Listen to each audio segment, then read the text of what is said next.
Hindi pa masyado makakain si Hapon, kaya nilutuan ko siya ng sinigang. Hello, minasang konnichiwa. Tara, samahan nyo kami today's mini vlog. Itong video nga po pala na to ay nung Sabado. Dahil wala pong pasok sa school si Kenshin, niyaya ko po siyang pumunta sa playground. Bago kami pumunta sa Koen, nagpunta muna kami sa Family Mart para bumili ng pagkain namin. Para pag nagutom po sa kakalaro si Kenshin, meron po siyang makakain. Bago nga pala kami nakarating dito sa Koen, naligaw pa kami ng anak ko. First time lang namin kasi maglibot ng anak ko at sumorkat ng daan. Basta sinundan ko na lang po yung daan kung saan yung playground na pinaglalaruan namin ni Kenshi. Katapos lang po ng ilang minutong pagbabike, nakarating na po kami dito sa Koen. Ito po yung mga binili namin pagkain sa Family Mart. Para na rin kami nagpicnic dito ni Kenshin mga auntie. Habang naglalaro si Kenshin, tinawag ko muna siya para makainom muna. Habang pinapanood ko siya naglalaro, nilapitan nga ako ng anak ko. Kinis ka muna niya ako, tapos sinabi niya sa akin na samahan ko daw siya maglaro. Go na go naman ako syempre para meron din siyang kalaro. May nagtanong nga po pala sa comment section, tinanong po niya kung may nakakalaro daw na ibang bata yung anak ko. Yes po, may kaibigan po yung anak ko dito sa amin at nakakalaro din niya. Hindi lang po palagi pero nakakapaglaro po sila paminsan-minsan. Ito naman si Kenshin, iba na naman yung trip niya. Ito nga niya akong umakyat kaso nakasakay siya sa likod ko. Uri matiparigat na kanyak ato yung aubingan aya.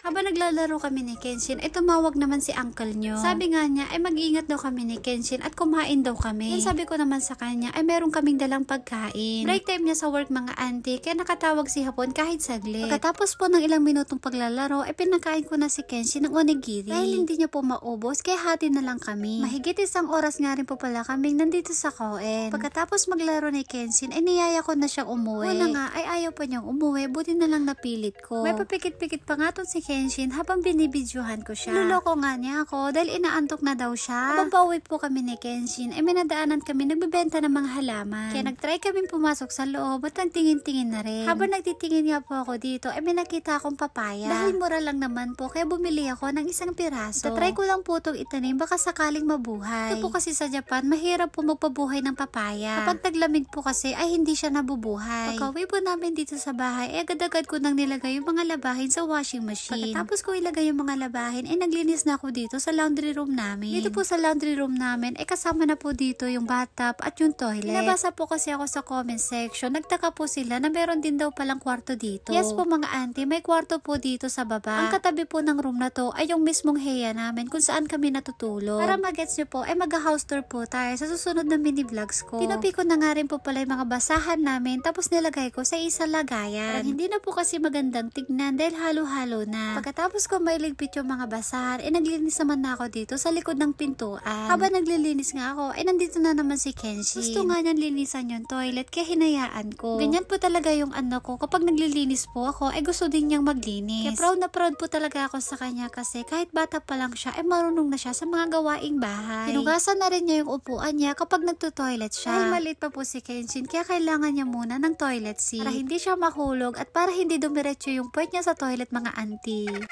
Habang naglilinis si Kenshin, ako naman po naglilinis. Kaya na-enjoy talaga ako kapag kasama ko tong anak ko habang naglilinis. Kahit napakalikot niya, ang sarap-sarap niyang kasama. Di lang kasi ako naglilinis, pati rin siya naglilinis din. Tapos na nga po maghugas si Kenshin ng upuan niya, ako naman natapos na rin maglinis ng toilet. Kenshin, jozu! Mama, jozu! Kenshin, jozu!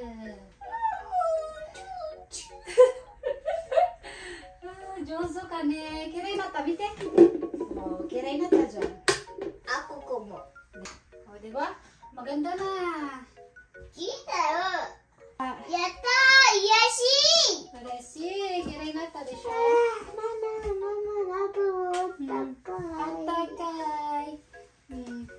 Diba? Yung pagod na pagod ka po sa mga gawaing bahay, pero pag ganito po, nakakawala ng pagod. Diyan yung yayakapin at ikikis ka ng anak mo. Tapa lang po si Kenshin, pero na-appreciate niya na yung mga ginagawa ko. Pagkatapos ko maglinis dun sa toilet, nagsampay na ako dito ng mga labahin. Dahil may pasok po si Kenshin kinabukasan, kaya nilabhan ko na po yung mga bedsheet niya. Hapon na, kaya dito ko na lang sinampay sa second floor. Pagkatapos ko magsampay, tinanggal ko na rin yung mga pinatuyo kong kaki o persimmon. Last year ko pa po ito pinatuyo, ngayon ko lang po naisipang tanggalin. Dried persimmon nga po ito. Ito po yung mga hinarvest namin nung isang taon. Ito na nga po pala yung itsura niya kapag natuyo na. Ito po sa Japan, nag-harvest po kami ng persimmon kapag October o kaya naman November. Bukid po ng mga biyanan ko ay meron po silang tanim na chestnut at saka persimmon. Kapag gawa po ng dried persimmon, ako lang din po yung gumawa at nagpatuyo. Dahil po mapaklato, kaya ginagawa na lang po naming dried persimmon. Katapos ko pong tanggalin yung mga persimmon dahil nagutom po ako kaya kumain muna ako dito. Masarap nga po pala to, yung lasa niya po ay matamis. Hindi po kinakain yung buto, bali yung laman lang. Tapos kung kumain ng 4 na piraso ay naglinis na ako dito sa may hagdanan namin. Ito naman po yung laundry room na nilinisan ko kanina. Yung okay na din kahit papano ay maaliwalas na yung itsura. Katapos ko magsampay dun sa second floor ay nagtupi naman na ako dito ng mga labahin. Sa araw-araw mga ante, hindi po ako nauubusan ng mga labahin at tinutupi.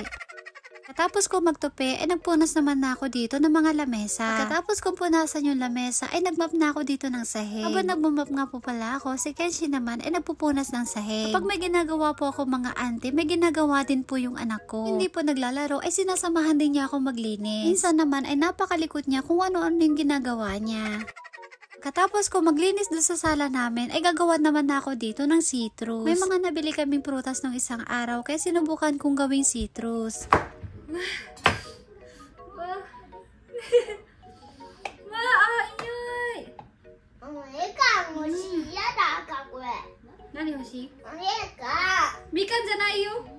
Gusto nga ng anak ko ng orange, kaya sabi ko kunwari wala. Para mamaya uminom siya ng citrus na ginagawa ko. Healthy kasi at maganda to sa katawan. Kenshin po kasi hindi siya masyadong mahilig sa juice. Palagi ko po kasi pinapainom sa kanya ay yung green tea. Kaya naman po minsan ay yung sports drink.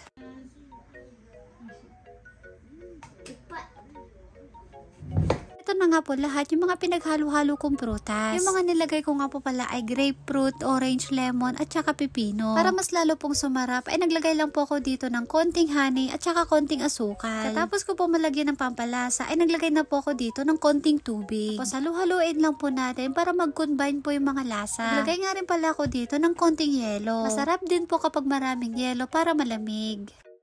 Wow! Oishiso! どう？おいしい！もう一回やってみ。もう一回やってみ。どうしマモは？もうちょうだい。マモ。いいよ。ちょうだい。 Kakatuwa po dahil first time lang po uminom ni Kenshin ng citrus pero nagustuhan niya. あとで乾杯。ポン！ポン。当たったよ！嬉しい？嬉しかった。美味しかった？